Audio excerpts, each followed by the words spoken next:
दरम्यान मोदींनी कधी निवृत्त व्हावं हे जनता ठरवते। सकाळचा भोंगा राऊत नाही असं बावनकुळे यांनी म्हणत हल्लाबोल केलाय। तर चंद्रशेखर बावनकुळे यांनी संजय राऊतांना हे जोरदार प्रत्युत्तर दिलंय। राऊतांचं मानसिक संतुलन बिघडल्याचं सुद्धा बावनकुळे म्हणाले। नेमकं काय ट्विट बावनकुळेंनी केले आपण सविस्तर पाहूयात। संजय राऊत यांचं विधान ही केवळ राजकीय स्टंटबाजी आहे। 75 वर्ष वयानंतर आदरणीय पंतप्रधान मोदीजी यांनी राजकारण सोडावं असा कोणताही नियम नाही आणि असा कुठलाही निर्णय झालेला नाही। भाजपच्या कोणत्याही अधिकृत धोरणात सुद्धा असं काही म्हटलेलं नाही। भारतीय संविधानात सुद्धा असा कोणताही ठराव किंवा नियम नाहीये।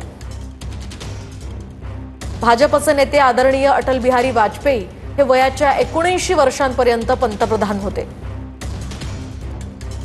मानसिक संतुलन बिघडल्यामुळे आणि भाजप द्वेषाची कावीळ झालेल्या राऊतांना हे आठवणार नाही असं बावनकुळेंनी ट्विट करत म्हटलंय।